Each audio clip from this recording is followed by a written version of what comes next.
Swayam Prabha. Digital India. Educated India.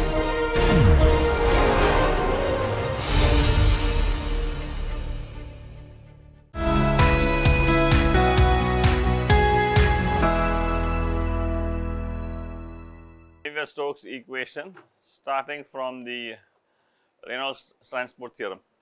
Okay, and what we'll do is we'll take an example today and solve it. This is again flow of a single phase. So we're going to look at a falling film. Okay, this is an example of a one-dimensional flow. Okay, so I mean there are thin film evaporators, for example, okay, where there is a very thin film of liquid flowing down a surface, a wall. So this could be an area where such a problem would be of interest. So thin film applications are in thin film evaporators. Now I want to emphasize that the concepts that we are discussing are not necessarily confined to chemical engineering applications alone. Okay, thin film evaporator is one example of a chemical engineering application, but in a completely different context where thin films arise is one of the tear film on the eye. Okay, so we have a layer of liquid on the eye, the tear film, and how it is produced, how it is drained. This is another example of where a thin film can be of interest, because there are many people who have suffered from this dry eye syndrome. Tear films don't form in them. So what exactly is causing this problem is of interest. So the point I am making here is that the concepts of transport phenomena that you are going through are going to have ramifications, can be applied across disciplines, not only in chemical engineering but also in biological contexts like tear film. Okay, so another example is the tear film on the eye. What causes this? And if there is no tear film, then we have what is called the dry eye syndrome or dry eye problem. And this is people who have the problem only know how difficult it is. Then you put some drops and stuff like that. Okay, so whatever you are reading, I mean, you should always keep in mind that you can apply the concepts learned here in different areas. Okay, so what is this thin film problem that we are looking at? And we will stick to rectangular Cartesian coordinates. So there is a wall here, okay, and there is liquid which is flowing. So this is a liquid, and this thickness of this liquid is h. So that is a thin film of liquid flowing down because of gravity. Okay, and this is my coordinate axis x, and this is my coordinate axis y, and this is my coordinate axis z. So z is the coordinate which is out of the plane of the board. Okay, x and y are on the board. So z is perpendicular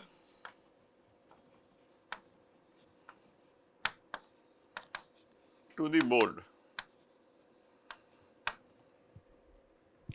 Now, what is of interest to us is, so basically what is of interest to us is what is the kind of velocity profile that you have in the film, and what the kind of flow rate you have in the film. So, those are questions which you are interested in finding out. Okay. So, what is the velocity profile and flow rate? Now, in order to keep the analysis simple, I am going to assume that the extent in the z direction is infinity. It is extending to a large extent in the z direction. So, I am going to neglect all variations in the z direction. Okay. So, the film extends to infinity in the z direction. So, when we talk about flow rate, I am going to talk about flow rate per unit length in the z direction, per unit depth in the z direction, okay, because I do not have any dimension in the z direction. I only have the flow rate has to be velocity multiplied by cross sectional area. The cross section through which is flowing is h multiplied by the depth. In the depth is infinity. So, it does not make sense, then you will say the flow rate is infinity. So, rather than talk about infinite flow rate, which is coming because of the assumption you have made, we are going to talk about flow rate per unit depth in the z direction. Okay. So, this Q, the flow rate is flow rate per unit depth in the z direction. So, normally flow rate will be meter cube per second, in this case it will be meter squared per second. Okay. So, units of this is going to be meter squared per second. Again, if your wall is sufficiently long, if you can neglect the initial portion, okay, rest of the portion we can have a thin film of constant thickness. So, all I am saying is we are focusing on the region where the thickness of the film is constant, okay, because that is going to occupy maybe 95%, 99% of your wall. So, that is the reason we are interested. This is such a small region that may or may not really make a big difference. That is the initial portion, the developing region. So, this is only a small fraction of this whole length. Okay. So, focus is in this constant H region. Okay. So, we do whatever we did earlier for that two phase flow problem, but we will do it for the single phase flow problem, and we will see some nuances, some differences between the earlier problem, and we will see how we can use these concepts of shear stress and all that we discussed. Okay. That is the reason we have chosen this problem. So, if you take the equation of continuity,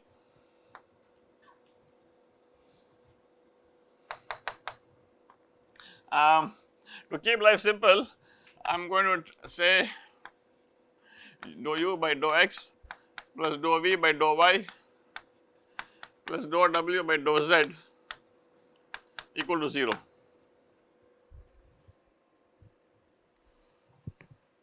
Okay. Now,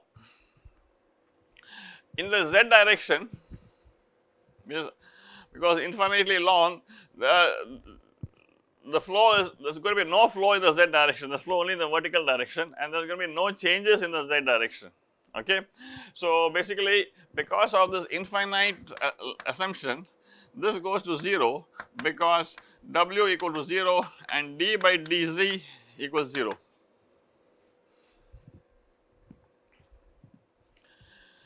Now,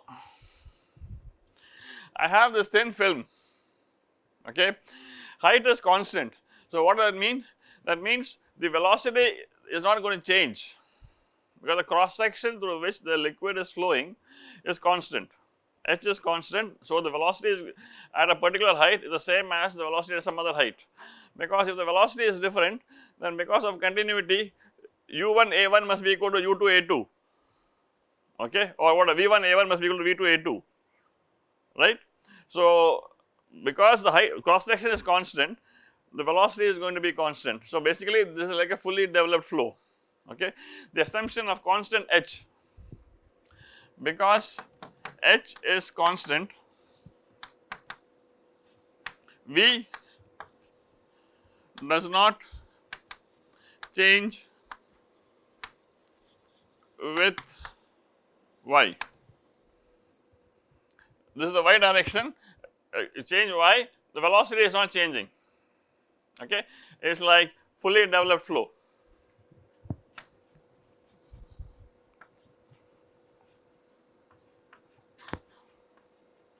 And therefore, we say this goes to 0, and therefore du by dx must be 0 from the equation of continuity, okay.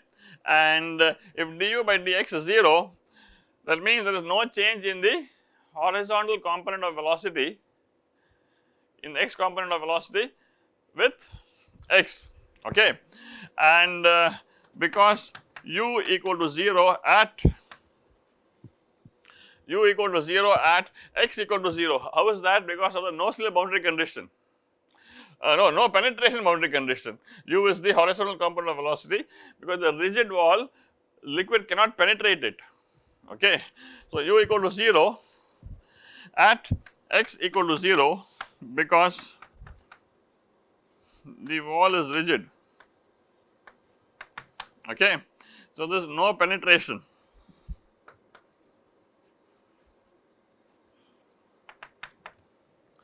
So, u is 0,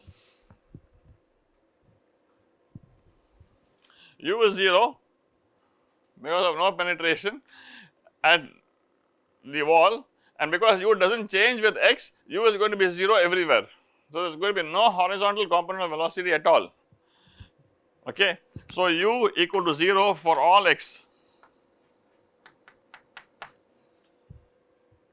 So, we come to the momentum equation now, okay. So, we have concluded something from the continuity equation. We come to the momentum equation, and we look at the momentum or the Navier-Stokes equation in the x direction.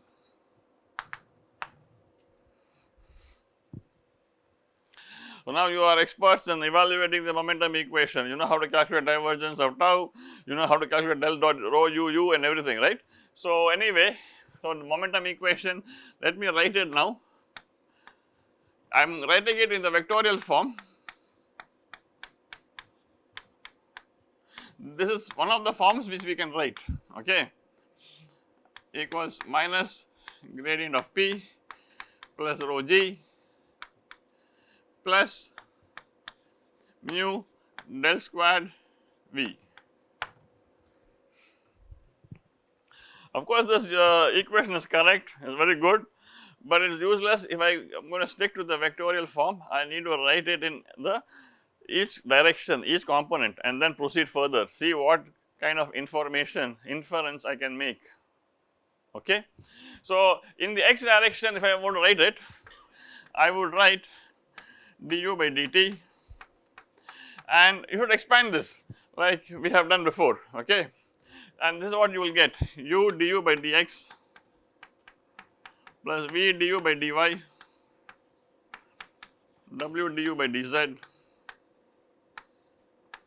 equals minus dp by dx plus rho gx, okay. What is g subscript x? The g is a vector, gx is the component in the x direction, okay, plus mu del square u, okay. Now the u with the arrow on top is the vector, u without the arrow on the top is the scalar component, okay. Now, you have already shown that u is 0 everywhere. So, if I were to substitute that here, I am going to get 0, u is 0 everywhere, so everything goes off, okay. So, because u is 0 everywhere, all terms with u becomes 0.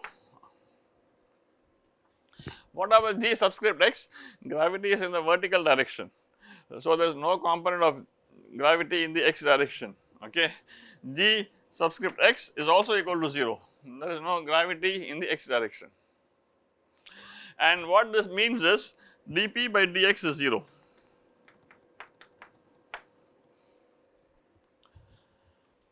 So, the pressure, let us say this is exposed to atmosphere, okay.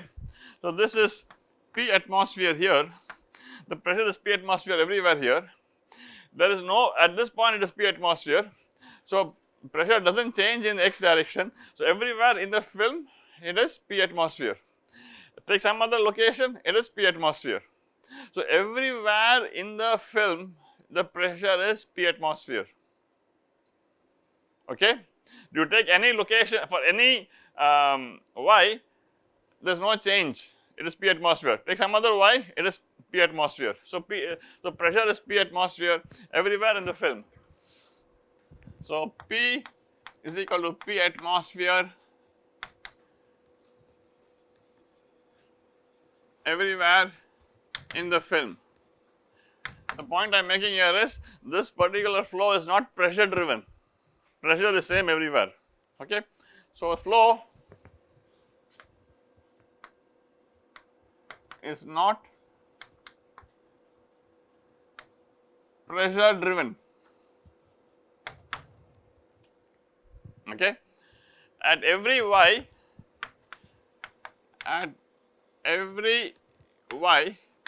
P equals P atmosphere. P atmosphere everywhere here does not change, so everywhere P atmosphere. Now, we need to look at this is the trivial direction, there is no flow. Look at the direction where actually flow is happening, which is the y direction, okay. So, again you can write the component of this in the momentum equation, dv by dt plus u dv by dx. AC vela seliya where to go to the v dv by dy plus w dv by dz equals minus dp by dy plus rho gy, the component in the this thing, okay, plus del square v, I am going to write it in full form,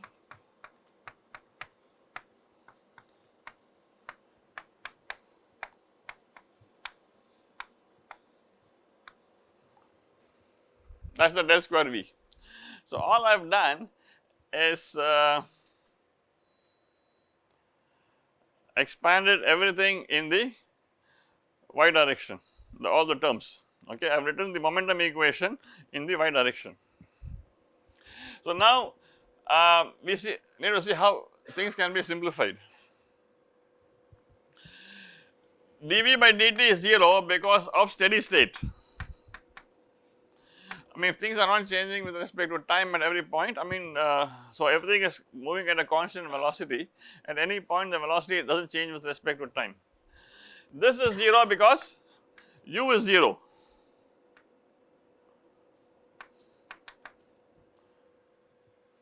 okay.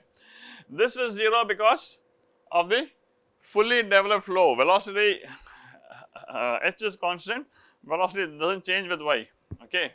So, this is because dv by dy is 0, this is 0 because w is 0, okay. What about dp by dy?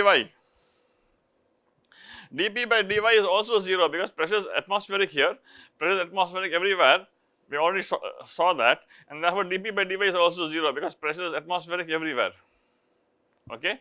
dp by dy is 0 because P equals P atmosphere everywhere.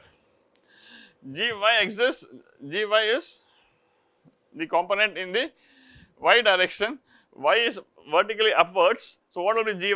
Gravity is acting in the downward direction, so Gy will be minus G. Okay. So, this term is going to be minus rho G, because the y direction is pointing upwards.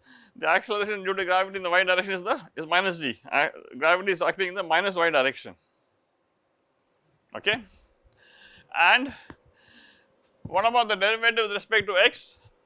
There is going to be some variation in the x direction. This is 0 because of fully developed, and this is 0 because no variation in z.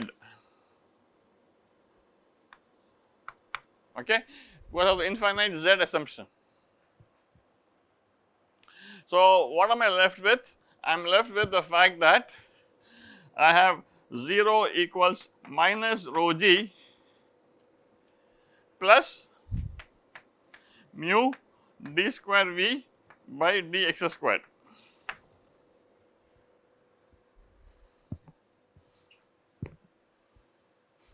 Okay. So, this is basically telling you, and this is a microscopic balance, the differential balance at every point. So, at every point it tells me that the gravity force is balanced by the viscous force. Okay. The flow is occurring only because of gravity, not because of a pressure driven flow. There is no pressure drop, no pressure driven flow here. Gravity is driving the flow, and the force due to gravity is balanced by the force due to viscosity. Okay. So, basically gravity force balances viscous force. This is a viscous force, this is a gravitational force. Okay. So, now we need to find the velocity profile, and before I do that, I am going to rewrite this equation as d square V by dx squared equals rho G divided by mu. Okay. I have just transferred it to the other side, and because velocity is varying only in x direction, it is not a partial derivative anymore, it is a total derivative, because velocity does not change with y, it does not change with z. So, this is actually d square V by dx squared is rho G mu, because velocity is a function of x alone.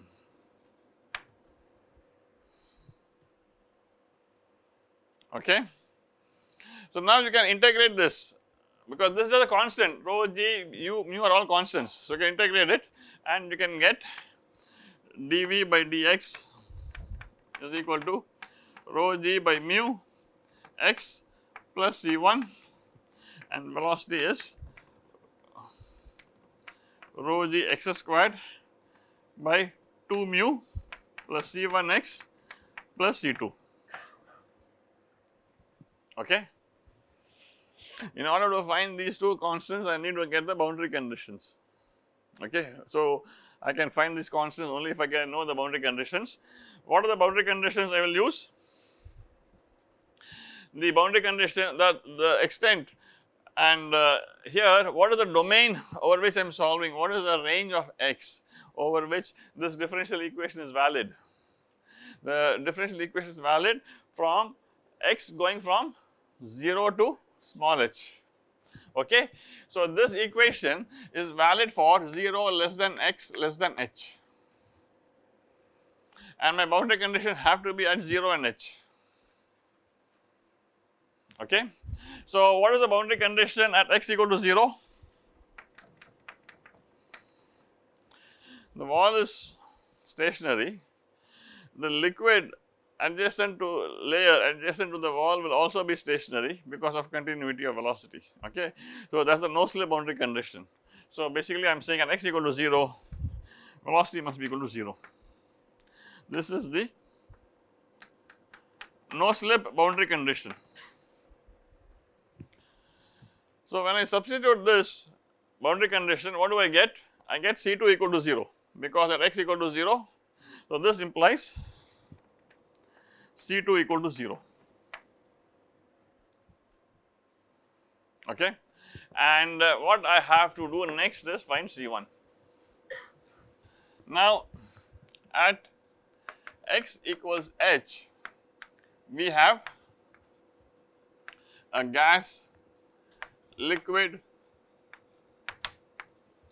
interface. The viscosity of the gas is much smaller than the viscosity of the liquid. So, the gas cannot really exert any stress on the liquid. I cannot say velocity is 0, okay, because that at x equal to h, the liquid is going to move. So, what I am going to say is the stress exerted by the gas on the liquid is going to be 0. Why? Because the gas has a viscosity which is much lower than the viscosity of the liquid. Okay. So, because mu g is much lower than mu L, okay, we say the shear stress at this interface is 0. Shear stress means the tangential component, the tangential stress. Now, I want you to look at this film here. I am redrawing that film. Okay.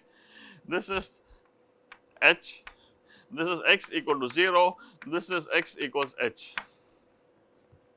This is my interface, and when I want to find whatever we did in the last class, we talked about how to find the stress vector. What is the stress vector? It is the force which is acting on a particular surface. Okay.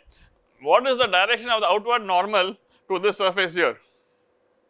The direction of the outward normal is the Ex component, this x direction. Okay. So, at x equals h, the normal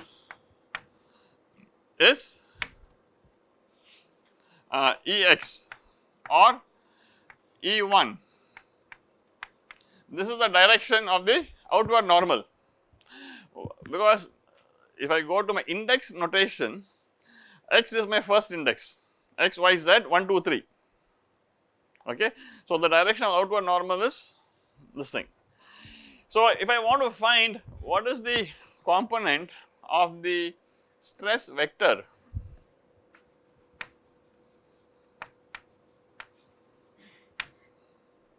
at x equals h, this is given by n dot t, that is what you saw. Okay. And this is given by x is E1. Okay. In fact, n dot tau E1 dotted with t.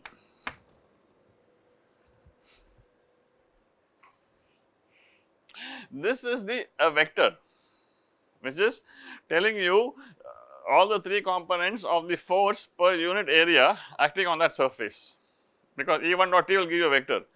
What I want to do is, I want to find the tangential stresses. So, I am now going to resolve this again in the tangential directions. Which are the tangential directions? One, the normal direction is this.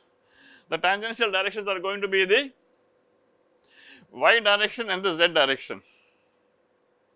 Okay. The two tangents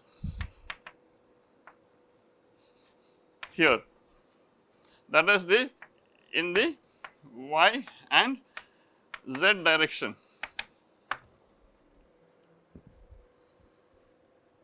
right, in the y and z direction, because this is z, I mean this is x is the normal direction to the surface, and the one tangent is going to be along the y direction, another tangent is going to be along the z direction. We want to find the components of the shear stress along those two directions. What should I do? I have to take the dot product with those directions. So, along the what direction? This is x, right? Y direction, the component is n is Ex dotted with T dotted with Ey. Along z direction, the component is Ex dotted with T dotted with Ez. Okay. So, n dot T, Ex dot T tells you the force. I am further resolving it in the x and y directions, in the y and z directions, because those are the two tangential directions. Okay. I am not interested in the normal stress balance now. So, the point I am making here is, along the surface there is one tangent which is in the y direction, but there is also a tangent. If you look at the 3D problem, there is a tangent in the z direction also. So, both of them should be 0, no shear stresses, because the viscosity of the gas is very small, it cannot exert any stress, it cannot exert any force. Okay. So, now you know how to evaluate these terms now. So, what is Ex dot T? I mean, you can do it, I mean I am not going to do it. Shear stress of importance is tau x y, which is tau 1 2. What is x? X is on the surface the direction of the outward normal. Okay. The first subscript is the direction of the outward normal. Second subscript is direction of the stress. X is 1, y is 2. Okay. So, if you want to do this, you will get basically E1 dotted with the tau tensor dotted with E2. This is how I would evaluate. Okay, because the direction of the normal is E1, so E1 dotted tau will tell me the stress, and vector, I am dotting it again with E2, which is the direction of interest to me. So, I am getting this. Okay. So, I am just trying to tell you how you get that. Also, tau x, and this must be 0, and tau xz must also be 0. So, I should have been more careful, I should have possibly put tau here instead of T, because T has P pressure and tau, but remember now in this problem pressure is not changing anywhere. So, pressure really is not making any contribution. So, I can just take pressure and tau as the, I can neglect the pressure contribution. Okay. So, you can basically think of this as tau. Anyway, maybe I am just going round and round. So, what is the definition of tau xy? And I will not forget the mu today. Mu times du by dy plus dv by dx. Okay. So, when I say tau xy is 0, I mean this must be equal to 0 at x equals h. And we have already shown that u does not change with u is 0 everywhere, okay, because u is 0 everywhere. What this means is the boundary condition is at x equals h, dv by dx equals 0.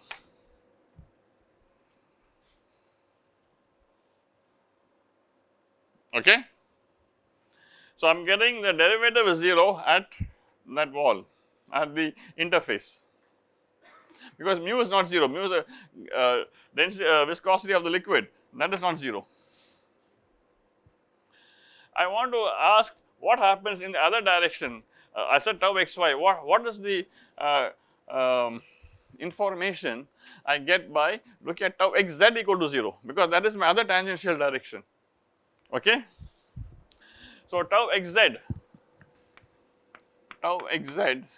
which is same as tau 13, is dou u by dou z plus dou w by dou x, okay. This is tau 13, and what is this? According to us, this must be 0. But the point I am making here is that this is identically 0 because u is everywhere 0 and there is no flow in the w direction, in the z direction. So, w is 0 everywhere. So, what I am saying is the left hand side is 0 anyway, this is 0 and this gives me 0 equals 0. So, although there is one more tangent, that is not giving me any extra information because of the assumption that I have made of infinite extent, no variation in the z direction and stuff like that, okay. So, on the surface there will be two tangents, only one tangent is giving me information to find the boundary condition, the other tangent is boundary condition is redundant because I am getting 0 equals 0, okay. I do not get any extra information. So, now I am in a position to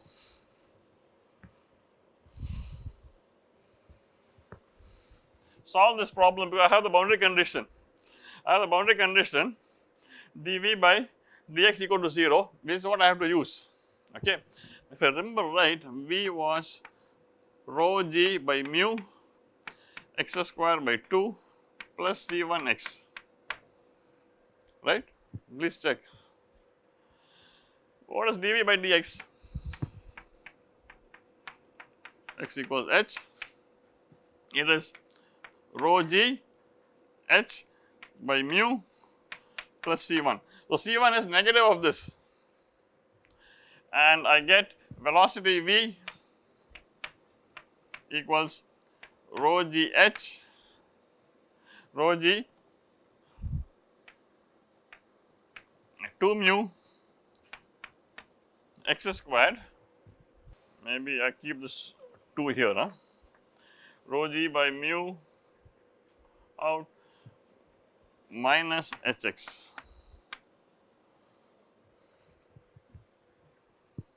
okay.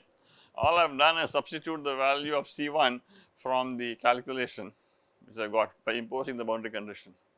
So, I think the point I am trying to basically apply whatever fundamental concepts we discussed last time in terms of for a problem, so that you understand what is n dot t. N dot t is the force vector, you resolve it in two directions, you get n dot t, one more dot you have to take, okay.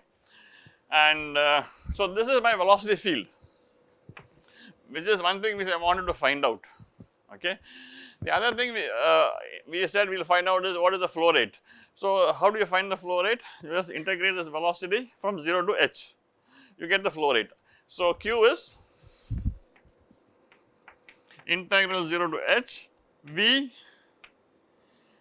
dx, okay. Now, I want to calculate what is the shear stress acting at the wall. When the liquid is flowing, there is a viscosity and there is going to be a shear stress at the wall, okay. Again, the shear stress at the gas liquid interface is 0, but what is the shear stress at the wall, rigid wall? So, shear stress at gas liquid interface is 0, tau is 0 at the gas liquid interface. Well, let me be more clear, I do not want to say tau, I want to say shear stress. Shear stress means the one in the tangential direction as opposed to the normal stress. Normal stress is perpendicular to the boundary, okay. Now, at the wall, this is the wall, that I have, right, the solid wall over which the liquid is flowing. What is the shear stress going to be of interest to us? The outward normal direction is the negative x direction. So, tau x, and that is x will be my first subscript, because that is the direction of the outward normal, and the second subscript is going to be the tangential direction, which is the y direction. Z direction we already saw is not giving me any information. So, basically what I am trying to say is, at the wall, shear stress of interest to us is tau x y. First subscript is the direction of the outward normal, second subscript is the direction of the stress. Now, I can calculate what is tau x y. Tau x y is, by definition, mu dV by dx, and I have to evaluate this at x equal to 0, because that is the wall. X equal to 0 is my wall. I just have to differentiate this with respect to x and put x equal to 0. Okay, what do I get?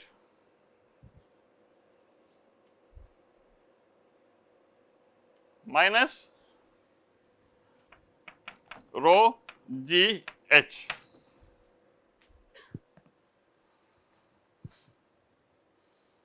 Okay, that is my shear stress at the wall.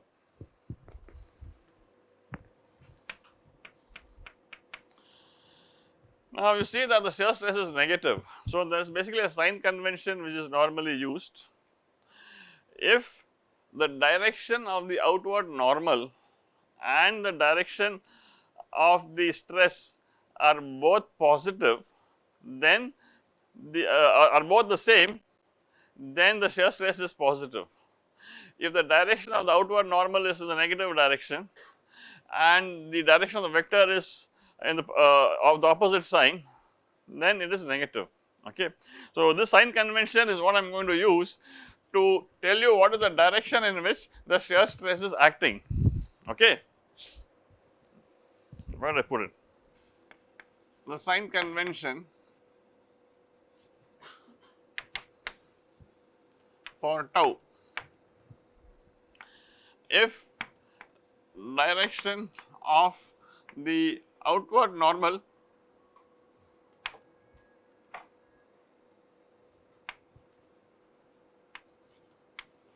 and the direction of the stress vector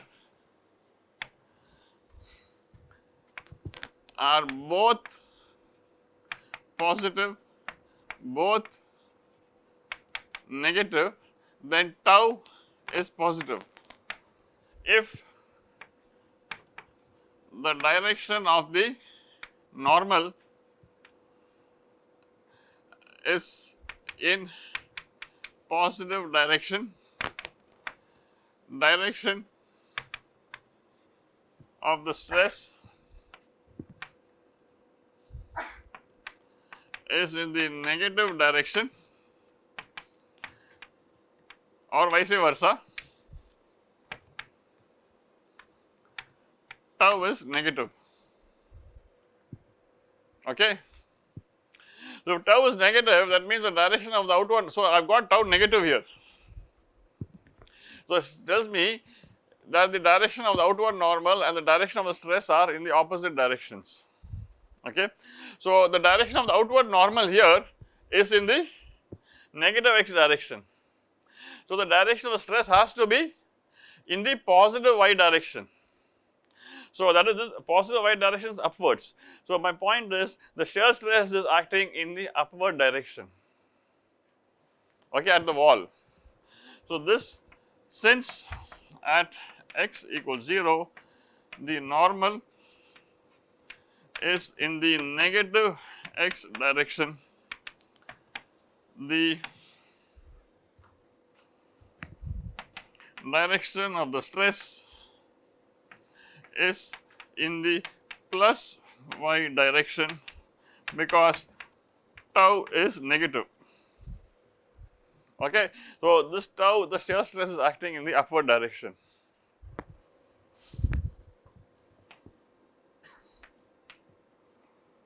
acts upwards, and shear stress, remember, is because of the viscosity. Okay. So, what we have is, so if I were to now do a macroscopic force balance, okay, do a macroscopic